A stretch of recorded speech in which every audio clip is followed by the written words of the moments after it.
And we're back. Good evening, good evening, good evening again.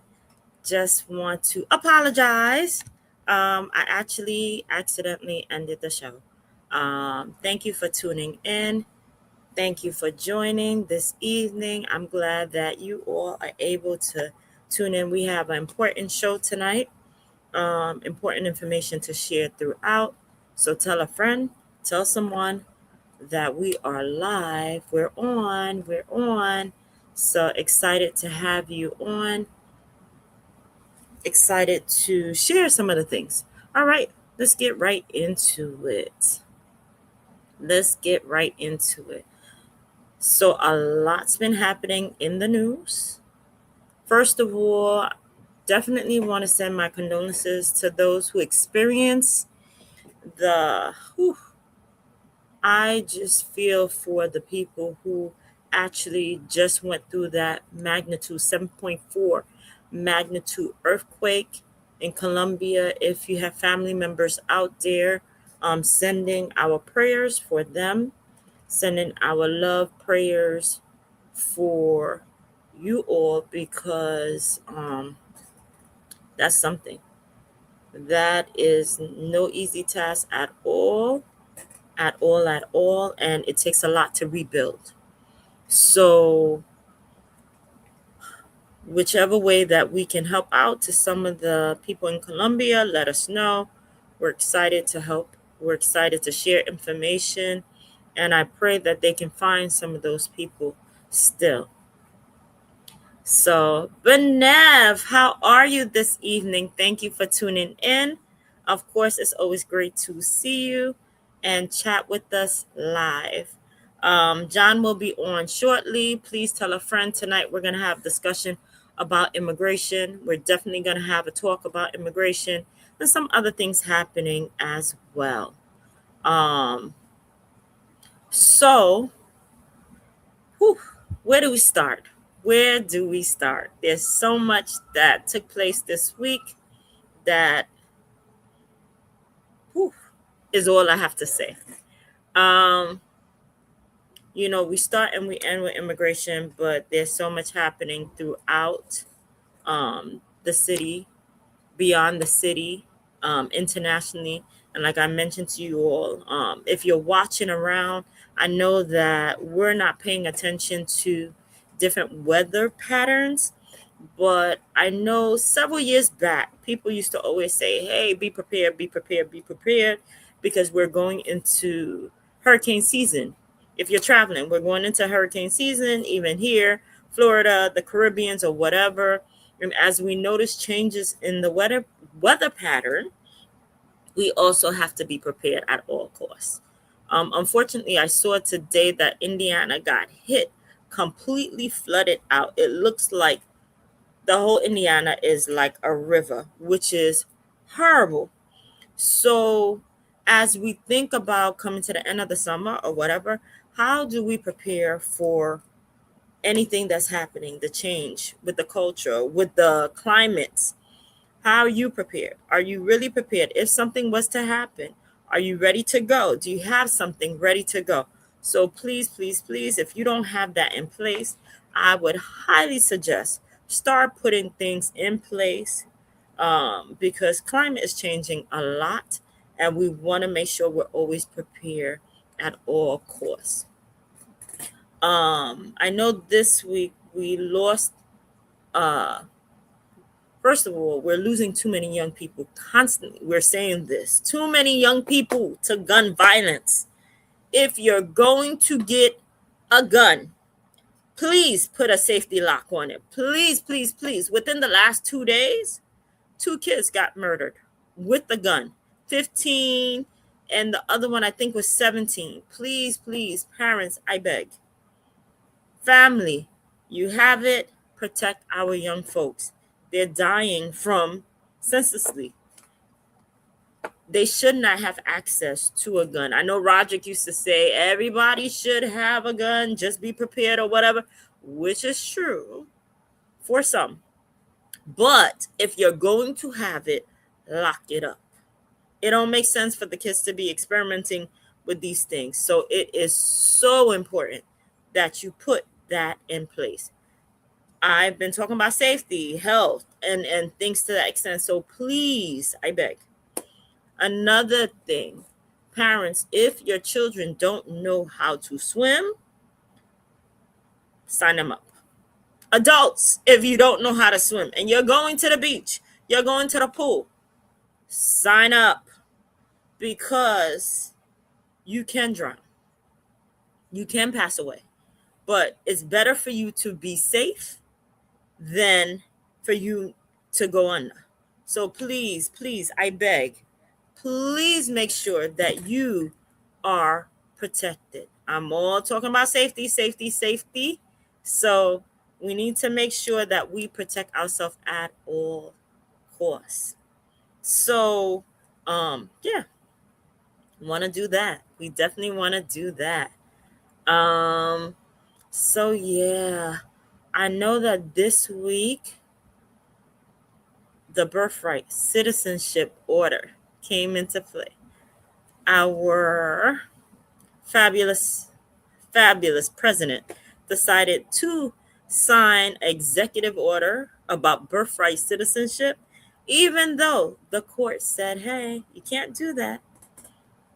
So let's see what happened. Let's see what happened. Time is of essence.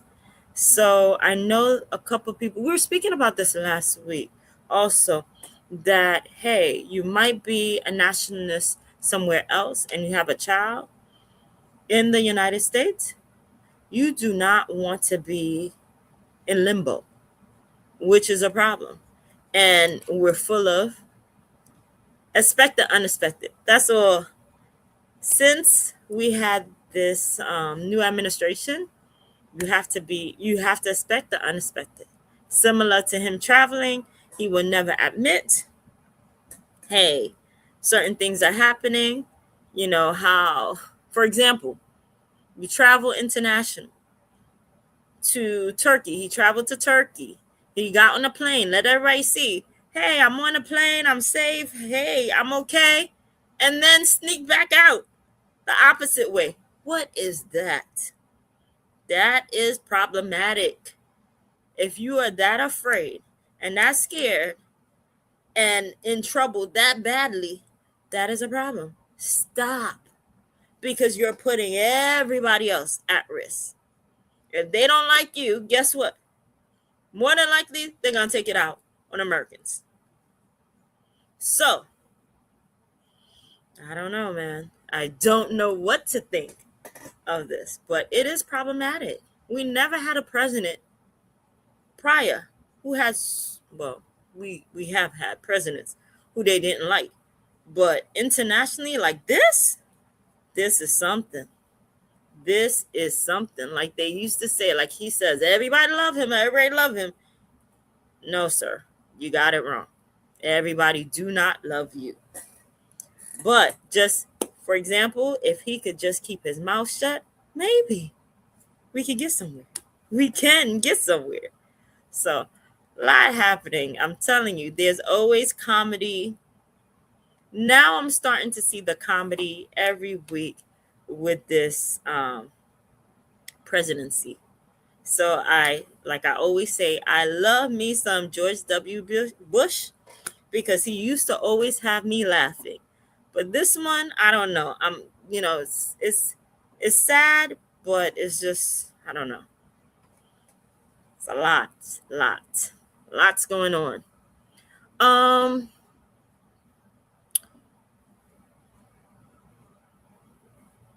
Yesterday I heard a couple of things. I know I got a couple of phone calls of things happening in regards to ICE.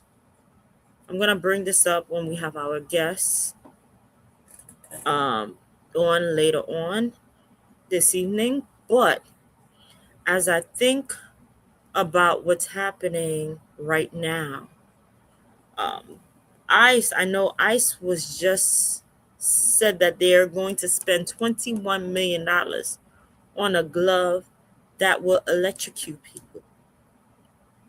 And I know that the governor and our governor was speaking about it yesterday, how they are crossing over their limits. in regards to having a glove to electrocute you as they come across, that is problematic. $21 million spent to electrocute people, that's a problem. That is a problem. And thinking about it, those who have heart condition and those who don't have heart condition to be electrocuted just because you're considered, an immigrant is wrong. When is enough enough? When is enough enough? So we have 2 more years of this. I tell people go out and vote. When is enough enough? And we're only halfway through. So remember, November's coming up. And those who are in different states, make sure you go out to vote. Go out to vote.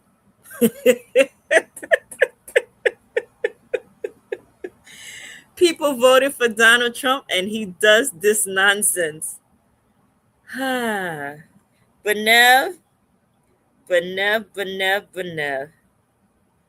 I don't know what to think. That is correct. People voted for him. And some people regret.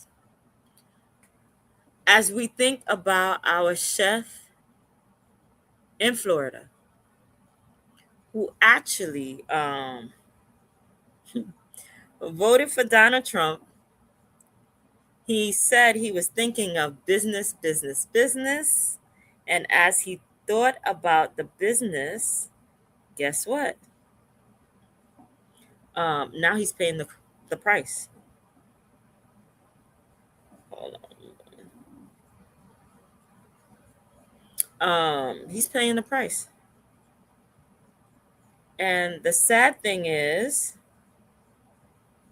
he wasn't thinking about anybody else when he did that. So when you think of self,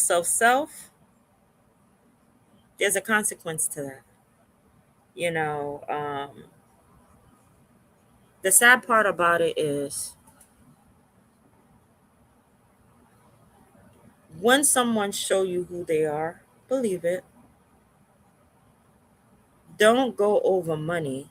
Don't think about money before you think about how your safety and well-being will be. Do not think about money over your safety and well-being. That's a problem. That is a problem. Because what you think is good today, a lot of people thought that, hey, when they spoke about this, when they spoke about that, they were only speaking about them. And guess what? The them became you. So I want people to think the them becomes you. When you ignore each other's concern, it's eventually going to become you. So what are your thoughts, listeners? What are your thoughts? And Benev, you brought an excellent point that a lot of people voted for Trump.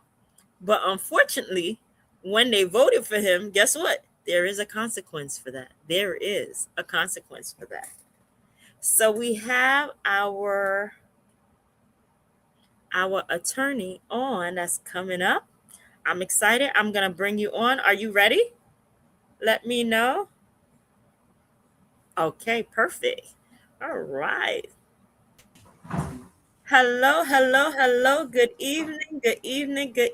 How are you this evening? I am well. Good evening, everyone. We're excited to have you. We need you during this time more than ever. Attorney, oh my goodness. I have a couple of people listening and tuning in because this topic of immigration is not going away. It's just a continuation. Every time it gets even more eventful. And Mm-hmm. every day you get some more interesting shockers.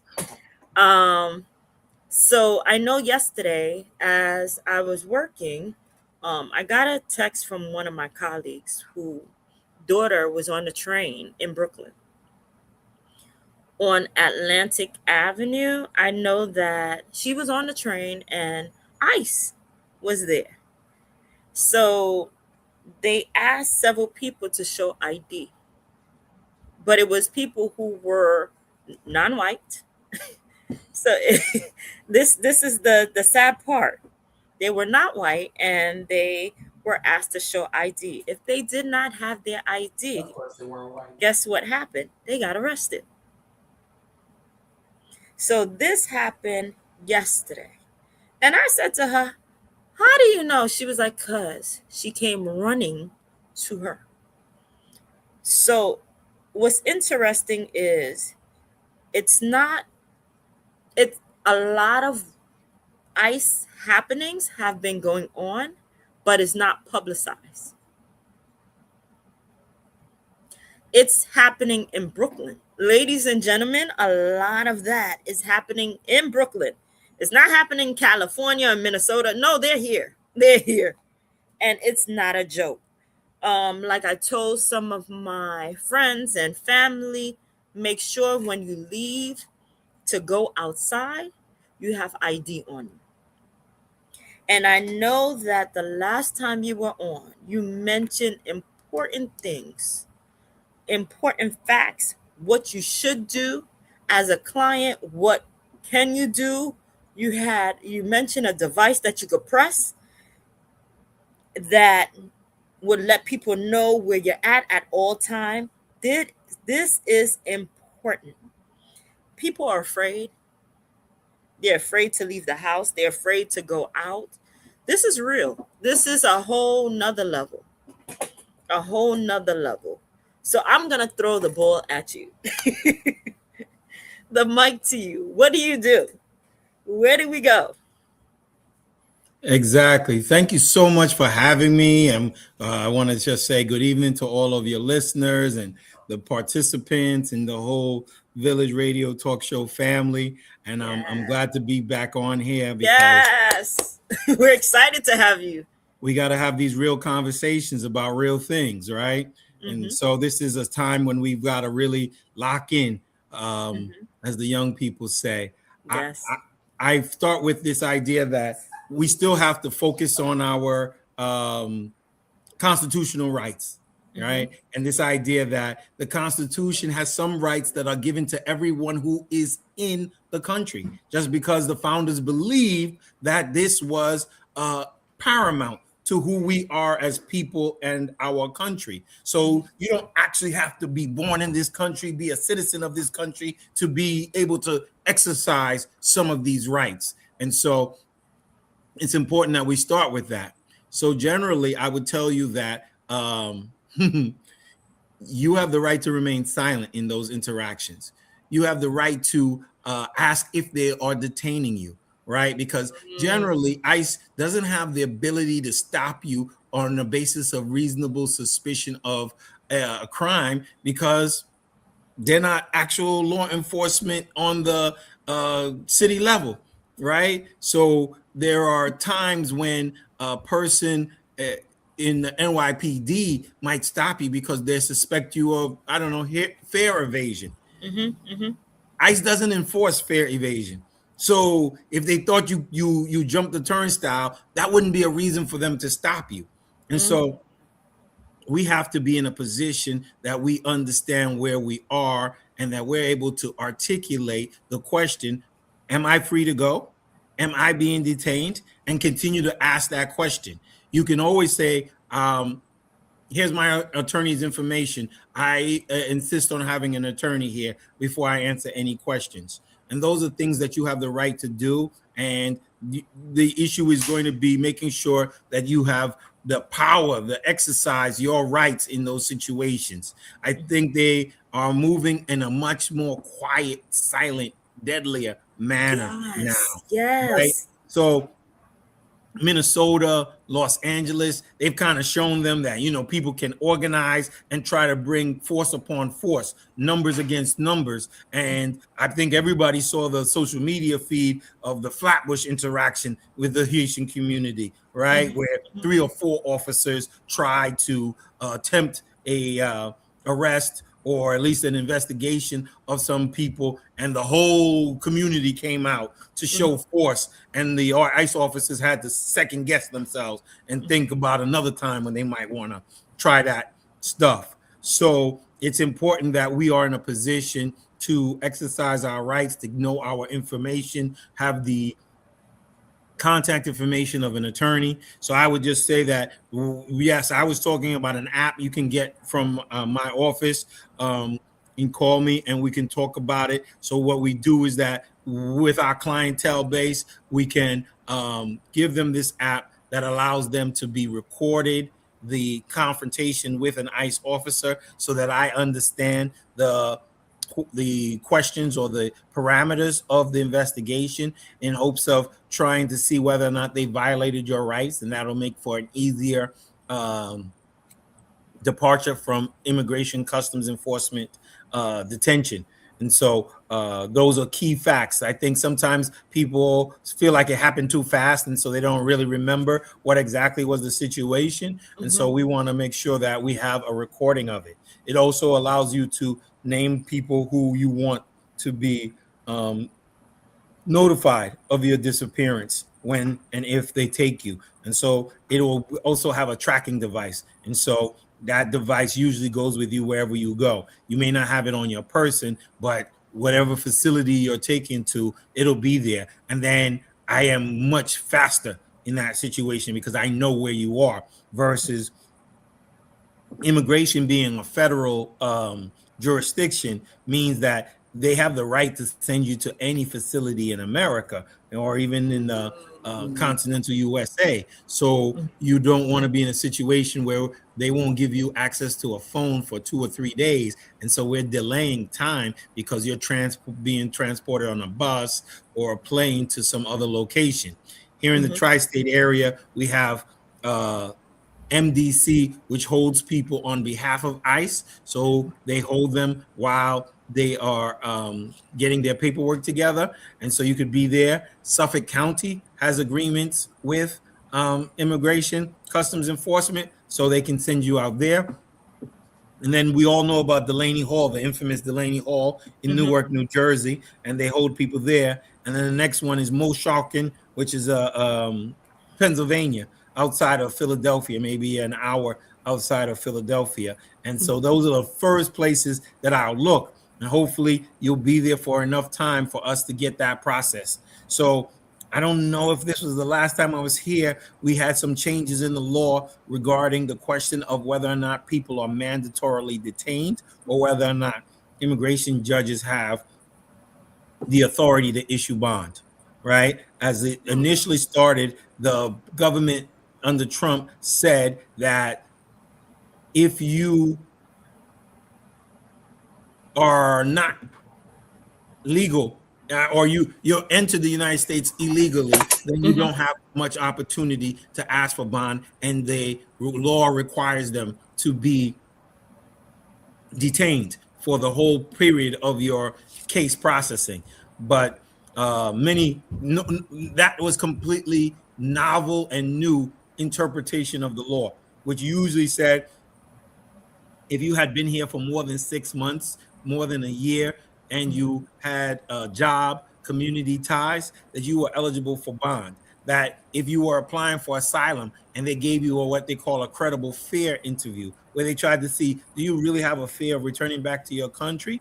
Then if you pass that, you would also be eligible for bond. And so that was the position we were in before. Then Trump came along and said, no, everybody is mandatorily detained and the judge doesn't have the right to even entertain a bond motion on your behalf. Then everybody started going to federal court and trying to sue for your right to be released. And that's when some jurisdictions, New York, New Jersey, California, Chicago, have overturned that policy.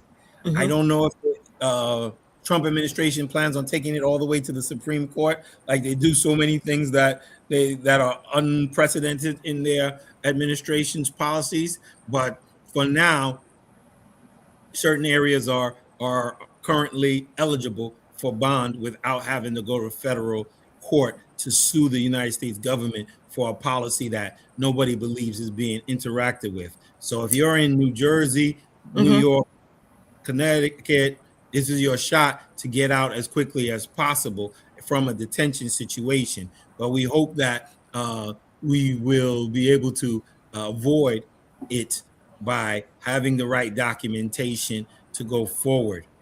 Let me ask you, because I know that some of the people in Ohio, when they go in for a hearing, they come out with trackers, like criminal trackers that they put ankle bracelet, and it, like I saw the pregnant lady, they had it in her arm.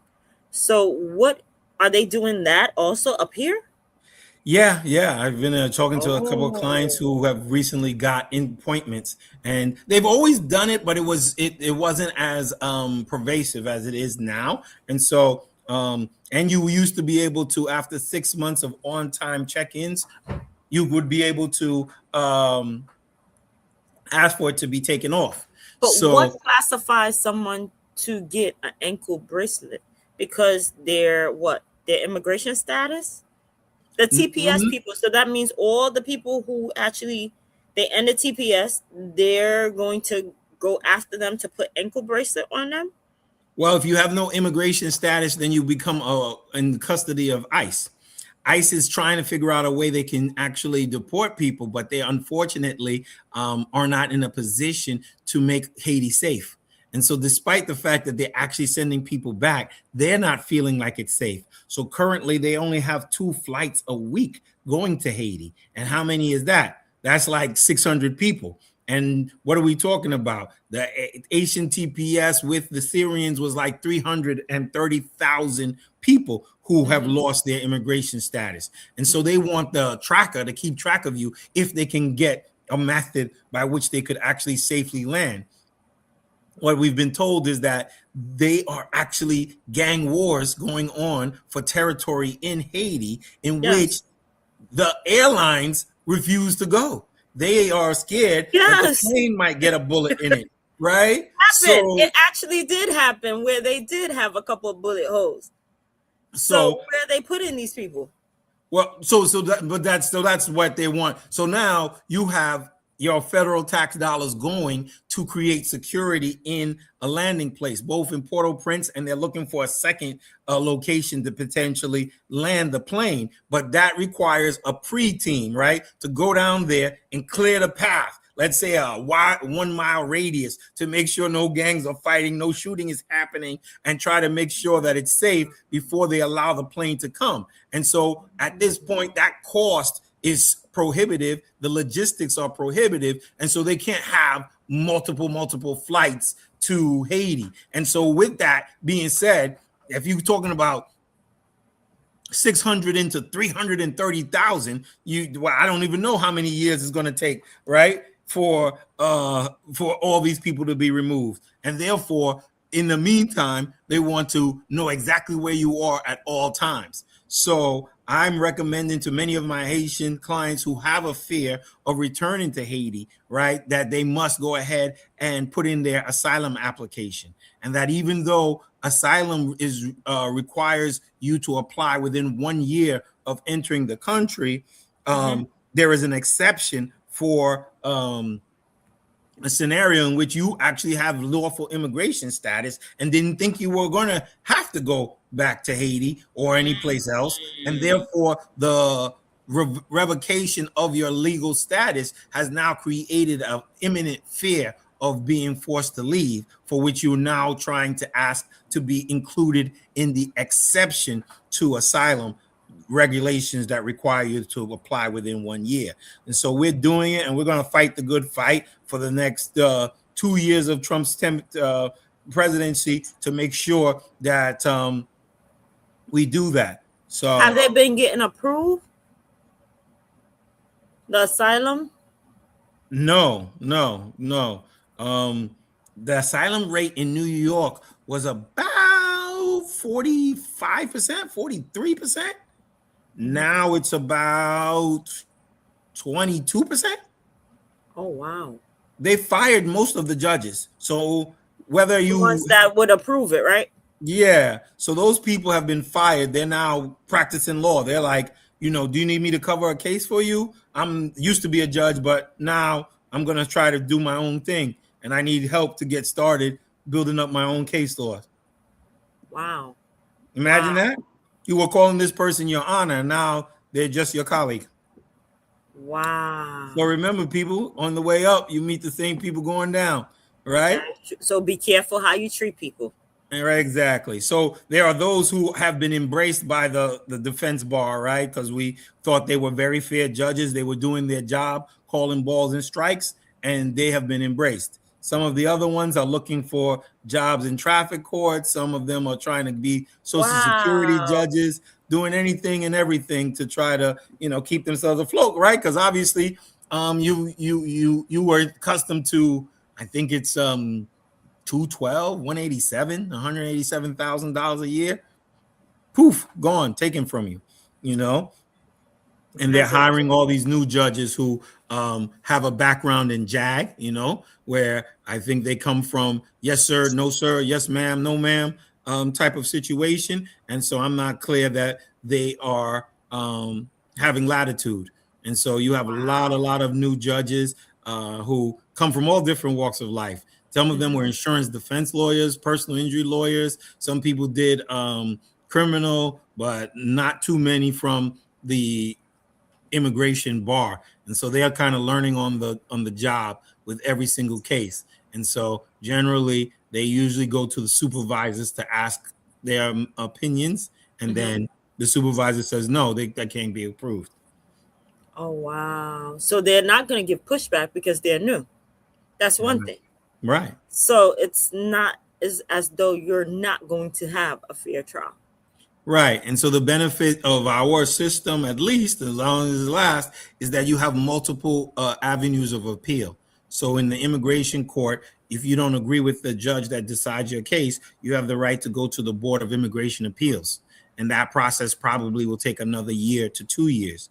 And even after that, if you don't agree with them, because the Board of Immigration Appeals and the immigration judge all work for the Department of Justice, and the Department of Justice, as well as the Department of Homeland Security, are all under the president. So you kind of see that they're like on the same side.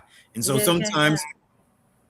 sometimes you even see the judge asking the government, right? Because they've also hired so many new judges. I mean, so many new government prosecutors that I think some of them are unfamiliar. And so they'll turn to the government and ask, don't you have a motion? Don't you want to say something? They recently had a case where the court said that even if the government failed to appear, you can't dismiss the government's case. You cannot. Now imagine if you have a hearing date and you don't come, your case is going to get thrown out, right? You're going to be of course deported for not showing up to your hearing. The shoe doesn't work on the other foot, according to the Board of Immigration Appeals. The judge should try to conduct the hearing on their own and give another date, is what the Board of Immigration Appeals says. So you wind up having to be in a position where you will have to have the money to pay for the immigration court case, the Board of Immigration Appeals case, and then the federal court, where they've been throwing out decisions of the BIA. That's the place where you'll actually have a chance to raise significant issues and problems with the judge's decision or the way the judge conducted your case. So if you're in it for the long haul and you can keep working and keep your work permit alive based on asylum, then you have a chance to stay after Trump is gone. Wow.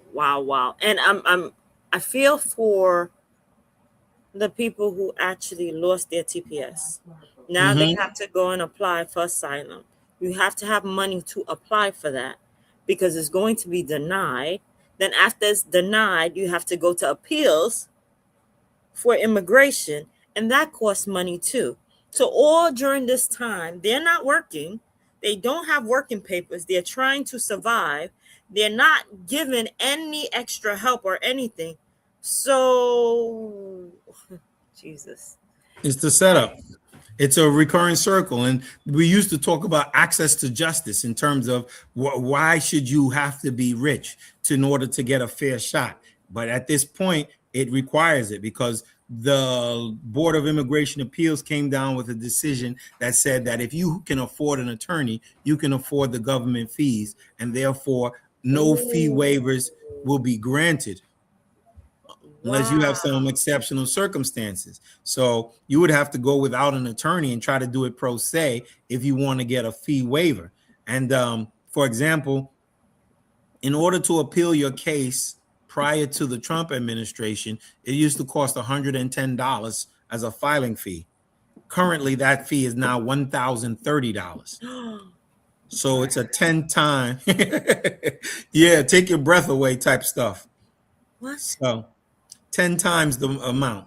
And no one sees this as problematic. No one sees this as problematic.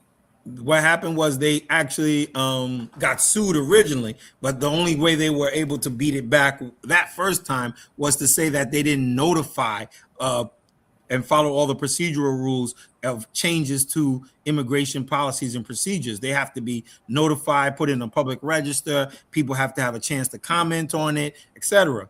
Then they got hip to the game and was like, okay, we'll publish everything. We'll listen to everybody yelling and screaming that it's not fair and it shouldn't happen, and we'll do it anyway. And so now it's just a matter of delay tactics, but they will implement these new policies to make it even harder. You know, the big case was Matter of CAR, CAAR, in which the Board of Immigration Appeals said that if you don't fill in the blanks in your asylum application, your application could be thrown out and you could be ordered removed. So people who filed 15 years ago, 10 years ago, 5 years ago, way before this decision came out, they now have to scramble to fix their application and try to get it correct to submit to the court before the court finds it and says, oh, this application is incorrect. But I didn't file it under this new law. I didn't file it under this new case. Doesn't matter. You should have updated your application. So your case is thrown out. You can appeal. Appeal? It costs $1,000, Your Honor. Counsel, tell your client they can appeal the decision if they don't like my decision. $1,000. Wow. And who gets this money? That's the immigration deportation machine. It goes to a general fund. Immigration is one of those places that runs itself in terms of even in a government shutdown, the money they make from government fees keeps all their workers employed and paid. Wow. Mm-hmm. So it's interesting because the thing is, ICE is not under that fee. ICE is under a whole different entity. What do you mean? ICE is under Department of Homeland Security. You're right. So right. The immigration part is something else. So it's two different. Department of Justice. Right? So, but they all work for the president. In fact, there's a couple of decisions from federal judges where they explain to them and remind them that they're very clear that DHS and DOJ are pretty much on the same side. They listen to the same boss. So it doesn't really matter. Wow. Wow, wow, wow, wow, wow. And while you might, like in a Social Security, you might be a citizen or permanent resident, you might argue that, hey, as a taxpayer, as a citizen, as a permanent resident, I have a right to a fair trial. I have an interest in getting treated properly. Not so much in the immigration context. It's hard to argue that you just have to deal with the Constitution and try to argue that your constitutional rights have been violated by the actions of the judge or the Board of Immigration Appeals. And you argue that to the federal court. And that's all Well, I think everybody was stunned about the whole elimination of TPS, Mhm. especially them saying, hey, it was temporary and you're fine to go back home. But when you mentioned earlier, hey, it's only 2 flights a week with 600 people, they're worried about the safety. But the Supreme Court agreed that TPS should come to an end. I mean, technically, they said that individuals like yourself and myself don't have the authority to review, criticize, critique, and demand fairness and accountability in these types of government programs. Their argument was the idea that Donald Trump said they were eating the cats, they were eating the dogs, and then they decided that TPS had to end, even though they have a travel advisory telling American citizens it's not safe for them to go to Haiti. That wasn't the purview of the court to hear that argument and say, Mr. President, you can't go forward with this ending of the program because it doesn't seem like you have a valid reason for doing it. And the court said it doesn't matter. It's not your place to question what the reason of the president is to do something.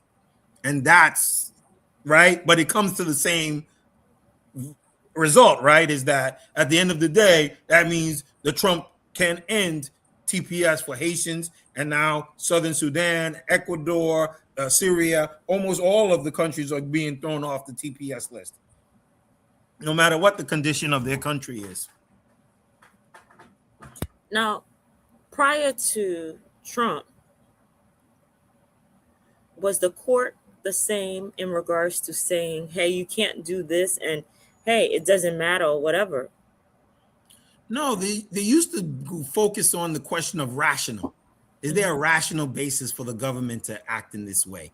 And if you could show that there wasn't any rational basis for the government to make this policy or implement this policy or enforce this policy, you had a good chance of getting the policy stopped.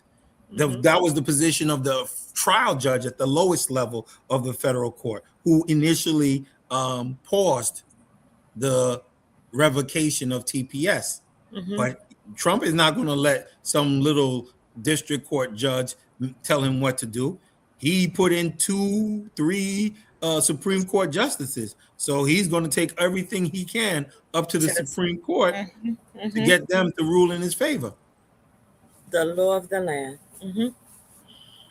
So it becomes very challenging in these circumstances. And that's why going out to vote and paying attention to your local election is important. When you say, hey, I'm not going out to vote, it doesn't matter. Just the presidential election matters. No, because guess what? The judge that they put in place will impact laws that's being made, decisions that's being made. Right. It's more than just the judge. It's so many other pieces. And of course, the Republicans were able to get the largest increase to the Department of Homeland Security budget than in history. So that they're now at like, I don't know, $112 billion in their budget now. So the more people they can hire, no matter what, if these people are killing people. I don't know if you've seen the ICE officers who pepper sprayed these pedestrians and then pulled out their guns and started, on their guns to these people. And it's like, you slip with your finger and these people are dead.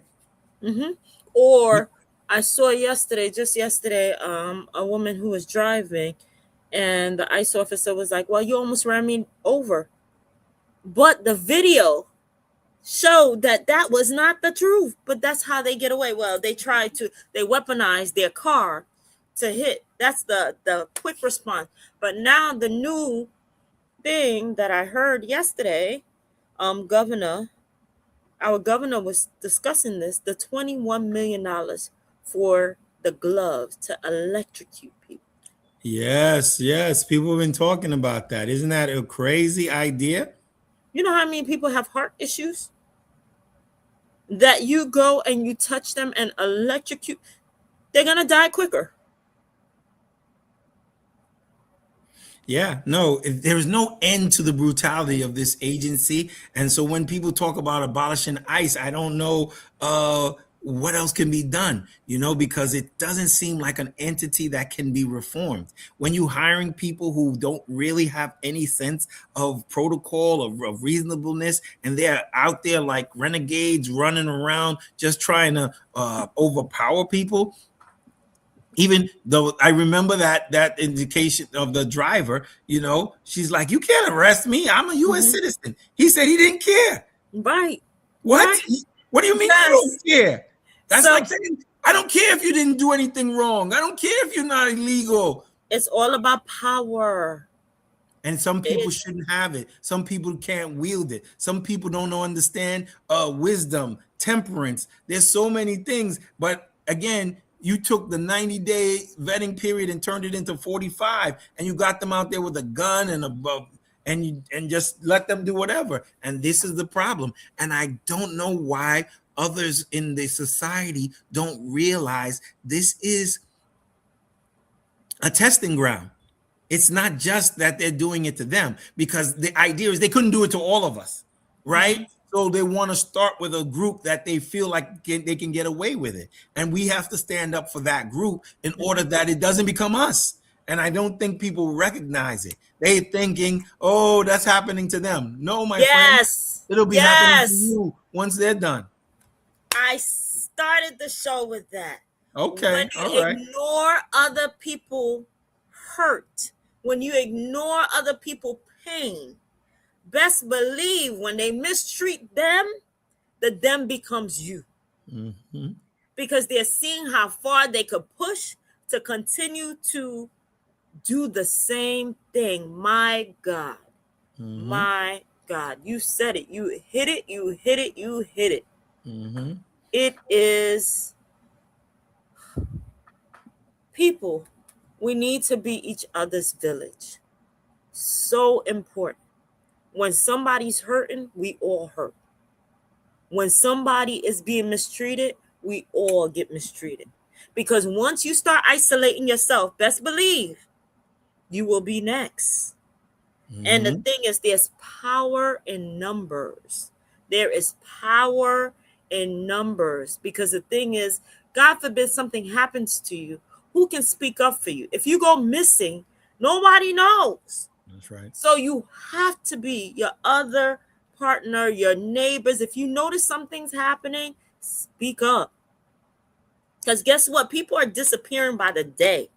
I saw just maybe 2 weeks ago in Canarsie, maybe last week or the week before, that ICE agent was in Canarsie. They had people in carts.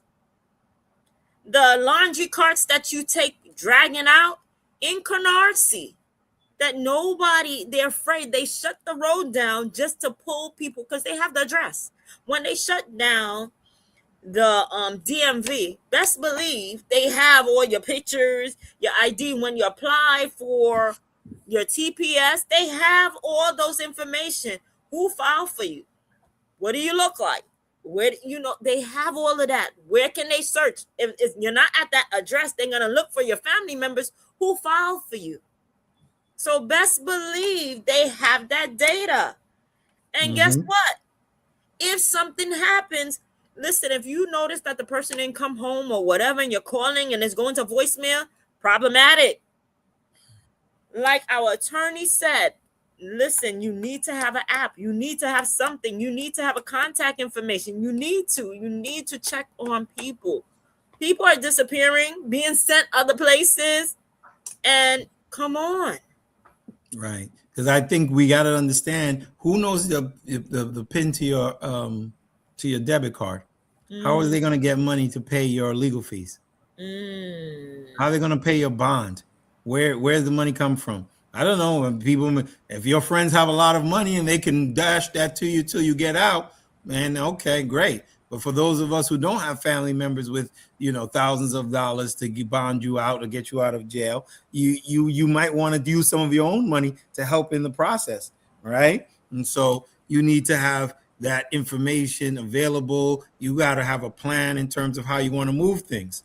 I am still, asking people to do the trust and get their affairs in order so they can be able to have access if they're finally removed from the United States.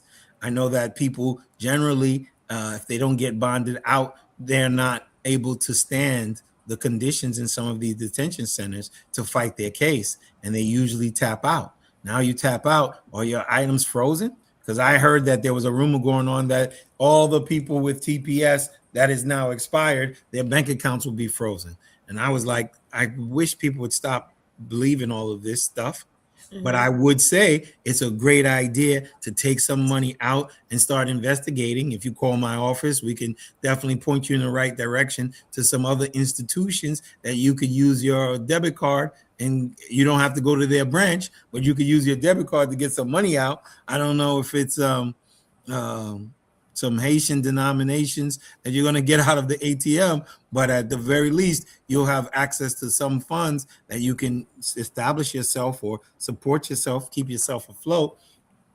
And so everybody has to be thinking about all of those things, because the things I've heard about the flights where people are shackled to their waist and shackled at their feet, and they're not being allowed to use the bathroom, and they're stopping in 6 or 7 places before they get you to your destination. And so the airline union has refused to do any more of those flights because the mistreatment of people is something they don't want to be exposed to, that is psychologically harming to. It's taken back to slavery.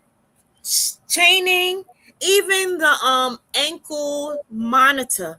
Those are all it's really taking you back to slavery. How they shackled you to come to America, shackle you to take you to the Caribbean, shackles.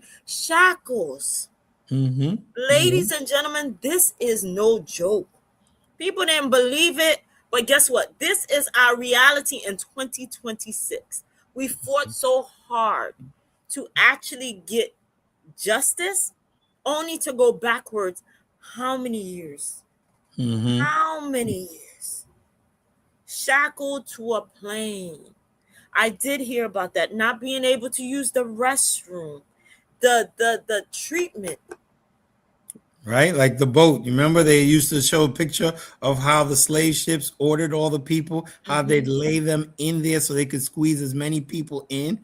And if you're from Ghana like me, you might have gone to the slave castles, and they'll show you how you're now walking on feet of feces and dirt, and skin of people who had to menstruate, defecate, urinate in the same spot because they couldn't move for days upon days until they walked out of that door of no return. It's not a game. It's not a joke. We've been here. Your spirit, when you walk into that slave castle, when you hear the wind blow on those chains, you understand the power of spirit.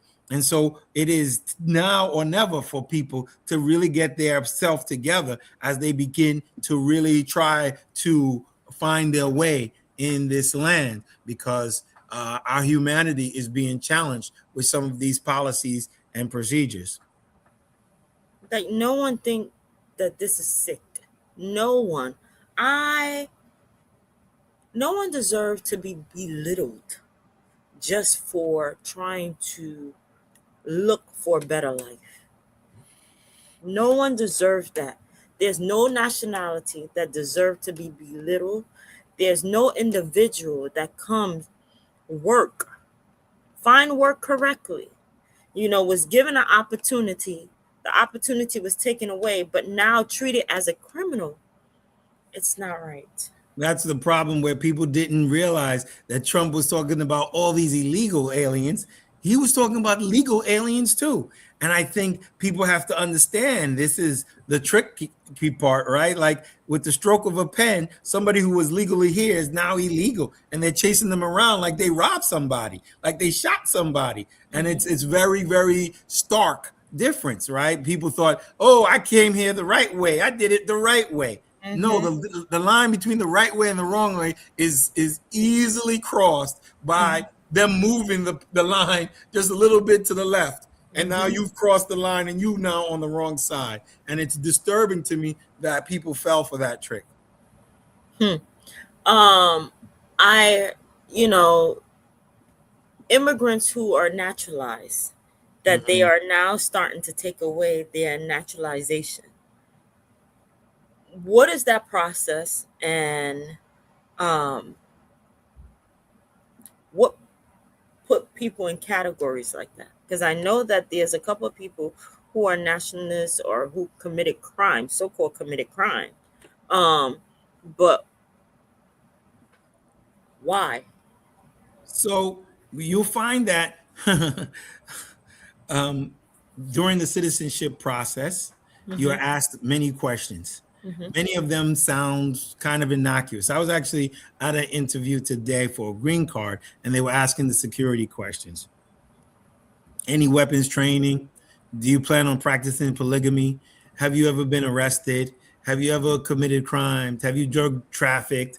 Imagine in your citizenship interview, they ask you whether or not you have been, you have committed a crime for which you have not been arrested. Most people would be like, what are you talking about? If I wasn't arrested, that means I didn't commit a crime. What happens after you become a citizen and they look at the date at which the complaint says the crimes were committed? So if the crimes were committed prior to you becoming a citizen, they can argue that you knowingly committed that crime and you knowingly lied, saying that you had not committed a crime for which you had not been arrested at the time of your citizenship. And because you lied on your citizenship application, we seek to denaturalize you. You follow me, or you want me to break it down a little bit more? No. Wow. In 2021, I was involved in, I don't know, my house was being used by others to distribute cocaine. The whole cocaine group, maybe they don't even use my house anymore, but the FBI has been following them, building up a case. And in 2026, they get the big guys, and the big guys got to give up more information about other people and how the whole darn criminal enterprise worked. They decide to charge you, right, as an accessory. They put it on the paperwork that prior to your citizenship, this was going on. Now they'll allege that you knowingly lied to them when they asked you at the citizenship interview, have you committed a crime for which you have not been arrested? You said no, and now we caught you because the FBI says there was a criminal enterprise going on at your house back in 2021. And therefore, we're going to denaturalize you. Wow. I know people who had come in under one name, right? Yeah, they're mentioning a couple of that. Yes. And then either they changed their name, the name was spelled incorrectly, whatever the case might be. And they argue that you have multiple identities. We didn't check your background for that name or the spelling or the middle name. And therefore, we gave you the green card improperly. And now you have citizenship. We gave you the citizenship based on a green card you should have never had. So, again, there's lots of people who would posit that the demographic shift in America, what is it, 2040, 2050, where they believe there'll be more people of color than there will be Caucasian. Right. And that potentially they will be outnumbered. And so they have to change the laws to keep the majority from having too much power, or reduce the number of people of color. And so whether that's driving the animus, or people say it's a reaction to a black president for 8 years. A reaction to black people getting spotlighted, right? Condoleezza Rice, Colin Powell. It's like, it's not surprising to see a black person in a position of power. Not something that certain groups want to see, and they certainly don't want America becoming comfortable with. And that becomes the conversation about Western values, Western philosophy, and the end of DEI, turning DEI into the N-word. But guess what? DEI was mainly a lot of white people, believe it or not. But they categorized it and showcased it as though it was nothing but black folks. There you go. So, but that they needed an explanation as to how even the smallest group of us could rise to the levels that we did, right? So you want to say that the Ken Chenault is the CEO of American Express because of DEI, that it must be Obama must be a DEI hire. And so anytime you see black people, brown people in a position of power, a position of authority, you don't have to feel bad about it, right? Because you had, what, 250 years of slavery, 100 years of Jim Crow, segregation. All of these things should mean that you will always be on top. And so every time you see a black person in a position of power, you've got to make that make sense, right? And so DEI is a great way to say, oh, it's not me. It's not my lack of drive, work ethic that's caused me not to be in those positions. You must be DEI. Not the fact that you stay up all night studying or working long hours. No, and you're perfectionist. No, not at all. Not at all. So the question of that, if this what's driving the animus, that we have tariffs, we have the economy, we've got the FCC, we've got Iran, we've got oil, we've got so many other issues that could be at the top of the list, but no matter what, immigration seems to continue to rise to the top. And the question becomes why? You know what's sad? Now when you think about immigration, or when they mention immigration, the first group that they put on is just Haitians.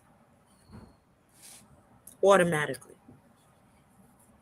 No, it's a sad state of affairs that people don't know even enough about their history to know the Louisiana Purchase and the Napoleon situation about Haiti, to know that black Haitians went to the United States in order to help them with their revolution, right? That Trump doesn't even know. He doesn't. He probably doesn't. The idea that the Haitians whooped on Napoleon so bad that his money was acting funny, and he said, listen, I'm gonna give y'all Louisiana. I gotta recuperate. These darn Haitians done took all my energy cannons, people I paid, I did everything, and I still couldn't come up with a victory. Yo, y'all take this Louisiana Purchase, take it off our hands. Nobody knows that. People don't understand that. And so you Haitians are foreigners. They're eating cats. They're eating dogs. You ran Haiti for how many years? 20, 30 years? Like it was a colony. That doesn't speak to anything. You kept Papa Doc in power for years and years. Then you put Baby Doc in power, and there was no problem. And so the circumstances of Haiti and why people are forced to flee from Haiti, nobody knows the real reason. Oh, it's because black people can't run their own country? Yeah, that's what I was reading. That's what I was reading. It's interesting. It's interesting. Hello, Gerald. Andre here. I'm behind the message. You mentioned Papa Doc and Baby Doc, and how they in power for so long. It makes me think about this book, the New Confessions of an Economic Hitman. How America power structure has to do that, as bad as it is, wrong as it is, to maintain its own power here. So if they don't put people in place. So like even what's going on in Venezuela, or even a lot of countries in even South America and parts of Africa too, how US has take out one leader and put another one in, because we gotta be in control. Same thing happening with Iran right now. And US is realizing it is not as easy as they thought it would be, you know. So it's like, is this continuous what do you call it, cycle, this continuous thing that is done in a similar way. And to your point, a lot of people don't know it. And so even a question, if you know, one may ask is like, why don't many people know this? Is it because of how the education system is set up? Intentional, right? There's an intentionality there. And so, you know, it's like we have to really constantly really put that out there. And so, you know, what happened to the folks who find lack of interest in this? A lot of times people rather sit and enjoy entertainment. Yes. You know, so it's like imagine big protests happening, people were like on point, like, yo, we gotta make sure this. And after like a week or two, people just go back to regular, you know, doing the regular of things really. And it's in those moments wherein things calm down that you have to rise back up. You have to keep rising, because once you start calming down, the power system says, haha, it worked, let's keep it going, you know. Yeah, no, that's an excellent point. I think you can look at the Francophone Africans, right? And Ibrahim Traore, you know, the idea that a country like Niger provided 70% of the uranium that the French country used to power the country. And the idea that they could be colonizers and then they are plunderers. And you can see that they never even did anything to give the people of Niger electricity, even though the uranium that's giving electricity and light to Paris is coming from them. You would think, hey, let me just do a little something for them and build them a reactor so they could have light in their country. No, because if they started using light, maybe they want to use laptops. Maybe they would want to have TV broadcast channels, and they would need more and more electricity. And then they would say, bruh, you're going to have to pay full price. We can't give you no more discounted uranium because we need it for our stuff. And so they keep you underdeveloped for the purposes of making sure they can exploit and extract what they need from you. And so look at Congo. Look at Congo, man. Yes. Oh, man. Like, they have one of the top resource that is needed for even like the tech that we're on right now. And they're still like down in the gutter. Rare earth it's like, you know, you wonder as we even gain more information, and you're just appalled. It's like my appalling can't go any further, but it just keep going. Because I'm like, damn. Well, that's the challenge, is not to become desensitized, because it becomes a lot to deal with, a lot to grapple with in terms of everywhere you look, everywhere you turn, right? That Cuba is now a victim because they cut off Venezuela, and Venezuela was doing a lot for Cuba in terms of oil, right? And you know who they're cozying up to now? Guyana. Right? You know, the Guyana had the oil discovery. And so they're out there giving checks to every citizen just for being a citizen. Here comes the business companies. Oh, we can help you develop your oil. We can help you refine your oil. And they're putting together deals that aren't in the favor of the Guyanese people. And the question becomes, you know, how will we stop that to make sure the Guyanese people build up their country before, you know, Exxon Mobil, BP, you know, fill in the blank company winds up taking the vast majority of the profits out of their country. And once they use all that, then they push you to the side. They no longer need you, and then try to break you apart.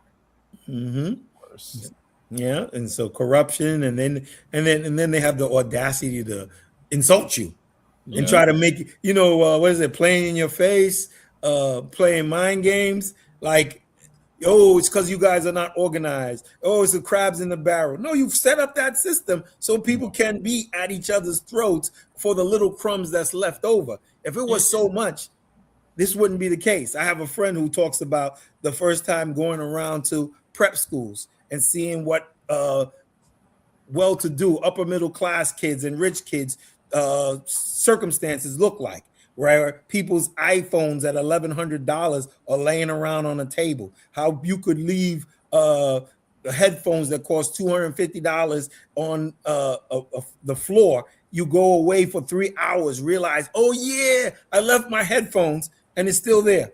Yeah. Why? Because nobody there is poor or in need of it. They can buy their own.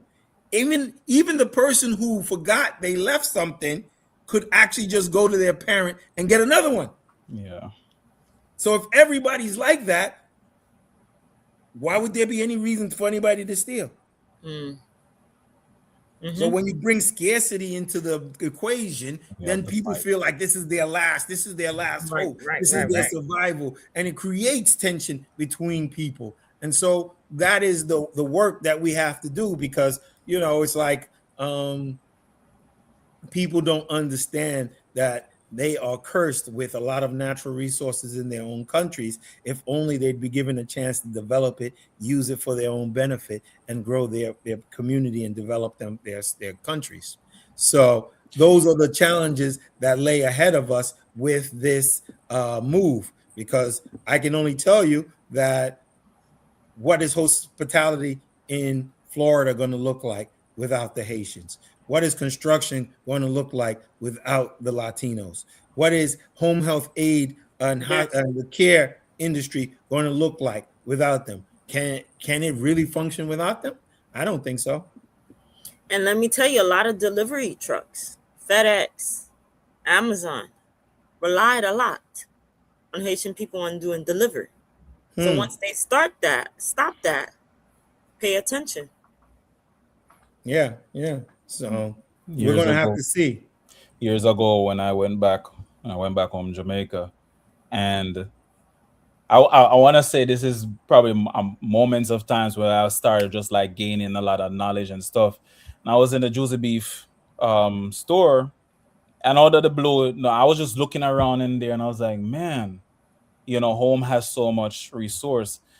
And I went right when I reached the lady to cash out, I just randomly just asked her, if we are so resourceful, like we have so much in Jamaica, why are we still in poverty so deep? And she looks at me and she's like, I don't know. And then she just cashed me out, and then that was it. Like, it's not even in the mind to really think on it, because I gotta provide for my family right now. I just need to make my money here, go home and do what I gotta do. It goes back to your point about the scarcity. Not time to think about it. I just need to get this done here and now, so that way I can do tomorrow and the next day. You can't think of anything bigger. That's the problem, is that you can't think of the bigger consequences. You can't plan ahead for your life. It becomes a challenge.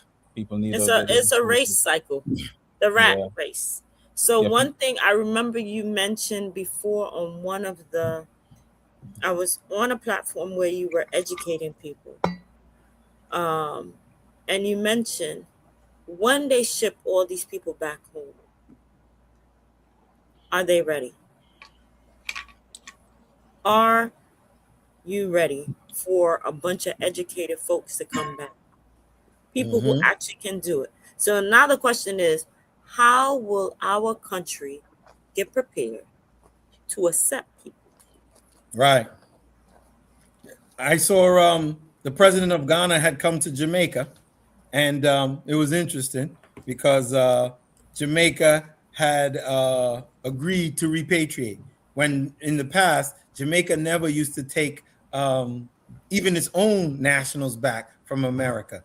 They would call the Jamaican embassy and ask them for travel documents. Can you verify this person is a Jamaican citizen? If we put them on a plane to Kingston, will you allow them into Jamaica? And they used to like completely egg them. Then Trump came to play, and he's putting a squeeze on them. And Andrew Holness was one of the first in the Caribbean to start taking repatriation. So Ghana went to the United Nations and had a vote on the transatlantic slave trade being most heinous crime against humanity. And of course, it was overwhelmingly passed with, I believe, England saying no, Australia saying no, and Argentina saying no. Those three countries. And then all the European countries abstained from the vote. So they're not on record as saying, no, we don't agree, but they're not on record saying, yes, we do agree that the slave trade was the most heinous crime. Because I'm seeing that, yeah. You're right. So, yeah. So this is the But setup. they benefit from it.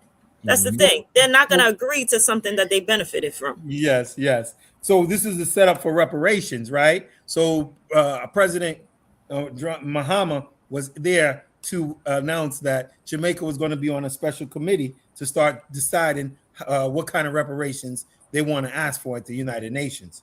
So they had kicked out the Cubans, the Jamaicans, you know, that they had been warned by Marco Rubio that the money they were paying Cuban doctors for help was supporting trafficking, and that the Cuban doctors were not getting paid a real wage, and all the Caribbean countries that had accepted the Cuban doctors for help would then be sanctioned. And Jamaica was like, oh, sorry, no, sorry, Cubans, y'all all got to go now. We don't want no problem. But you know what's sad? Mm-hmm. Cubans supported so many Caribbean countries. Yes. So many Caribbean countries. You don't remember when the United States was hoarding all the vaccines? Cuba made its own vaccine and gave it to the Caribbean. Yeah. The United States wouldn't give it. It was only after they had finished with the pandemic, then they wanted to give it away. Yes, to ship it away. Yes. And the thing is, people forget. When people do good to you, when they're in need, remember. Mm-hmm. Yeah. So now for them to be suffering in the way that they're suffering is not right. Especially when they actually built so many doctors, gave you the education to go to school for free. Right. Prepared you. You couldn't go to support. And then now you could go to and even in America, they would educate American Black doctors as long as they promised to go back to poor Black neighborhoods and serve as medical doctors. You could get a free education, medical education in Cuba. That was unheard of. Mm-hmm. So now to treat them as though they're criminals when they actually save so many lives. How quick people forget. Well, America won't allow it. They're trying to cripple them, and they say if you do anything for Cuba, you're going to feel the wrath. And so, yeah, there we are. And so that becomes the question: is whether or not the same could be said of immigrants here. Whether the United States will make supporting immigrants so bad, right? In Florida, I think they had some. If you caught driving or housing an illegal immigrant, they're gonna put you in jail for 5 years. So all types of craziness. So it's a question of, Thurgood Marshall said, "I do the right thing and wait for the law to catch up to me." Yeah, that's a good quote right there. Yeah, I believe. That to me always hit me. So let's do what's right. You know what's right. Don't let people tell you that with a pen bully you. Paper, they could turn right into wrong and wrong into right with a piece of paper, with a pronouncement. Right. Definitely. Man, get on TV and say the crowd was millions. It was tons of people. And you looking and you seeing it wasn't a million people there. But you don't have the courage to say you're wrong, right? You don't have it. You just, oh yeah, you're right. It was a lot of people there. That becomes the question. Is that what we came to America for? As immigrants? So we could pretend like we don't see what we see? So we don't have freedom of speech? For real. So, I want you to share how people can. I know we have your information, but you do so much in regards to immigration. Please reach out to Mr. Gerald because he's able to fight on your behalf. He has the app that everybody needs to have, not only immigrants, but the app where you can be tracked. If something happens, if you get pulled over, it's happening daily. And people aren't speaking about it. They're afraid to speak out. They're afraid to go out. They're afraid to do, you know. So make sure, like he mentioned, make sure someone has your phone number, your information.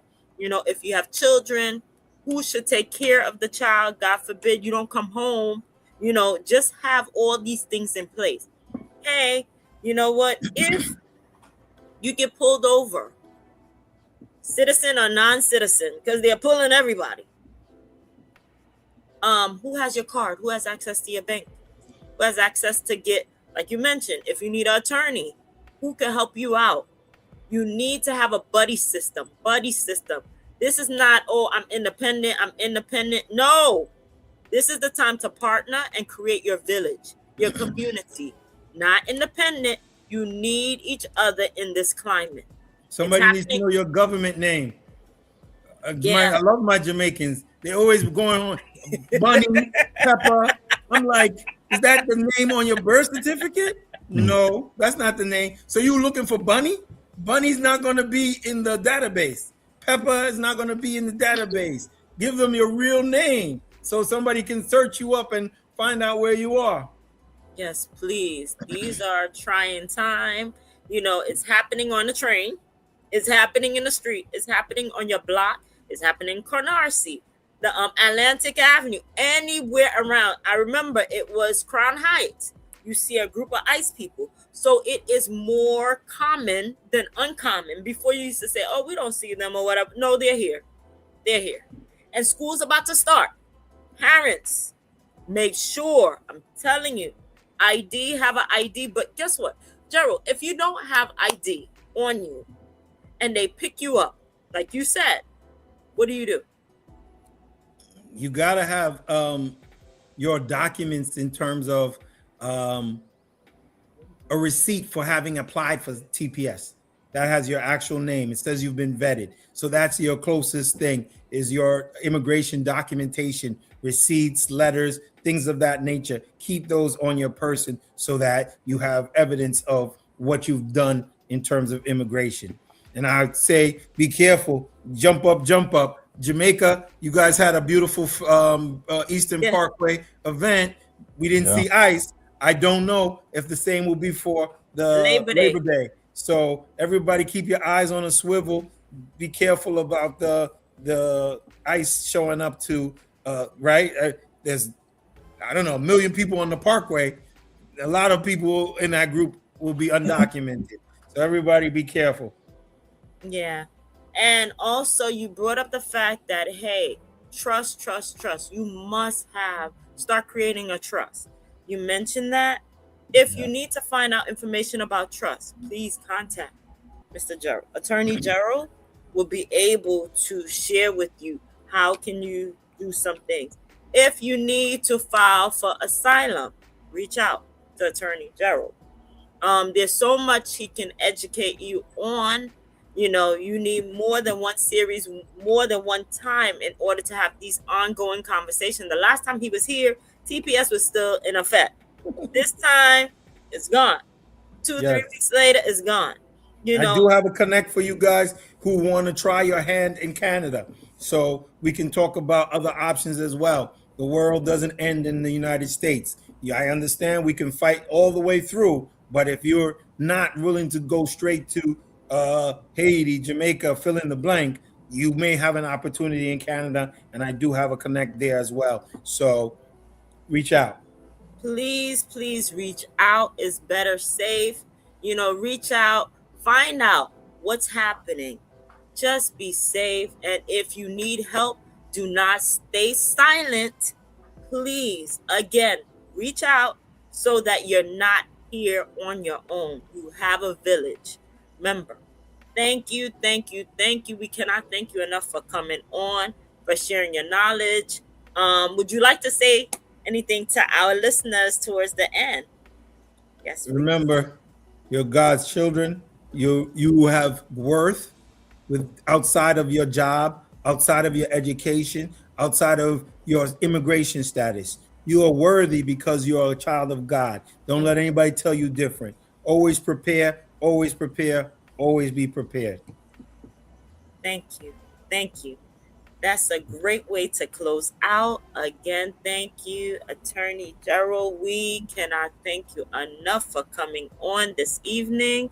We appreciate you. Andre, it's so Yeah, man. nice to have you back on. Just there short time. I guess I wanted to share something real quick about just finance and stuff. In terms of just market what do you call it?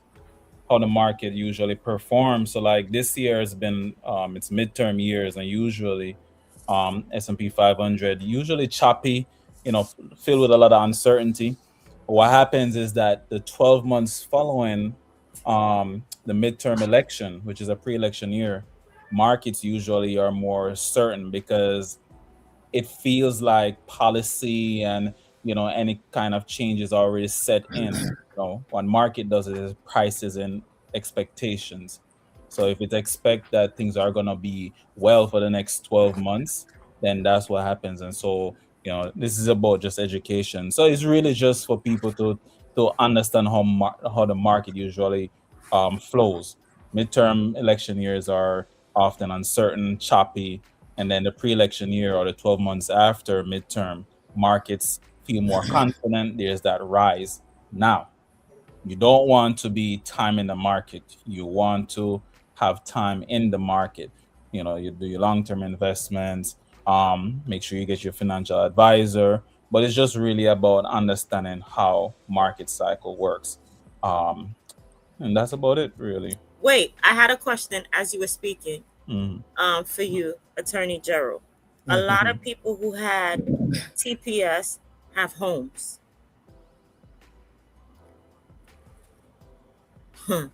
I know you're gonna say trust. I know you're gonna say trust. That's right. You don't want a fire sale. You don't want to be in a situation where you got to take the first offer, right? Mm-hmm. Put it in the trust and take your time, get the highest value for your money so that the mortgage can be paid off and you get your equity and you get it's something to start a new life with someplace else. Okay. It doesn't end here. Remember, like he said, you're a child of God. It does not end here. It is a blessing to be an immigrant. It is a blessing to speak more than one language. And it is a blessing to have multiple homes, places to call homes. So God bless you, everyone. Thank you for tuning in just a little longer with us. We had an amazing evening. Thank you again, Attorney Gerald. We appreciate you. Good night. Good night. And if you need him, please, the number is right on screen.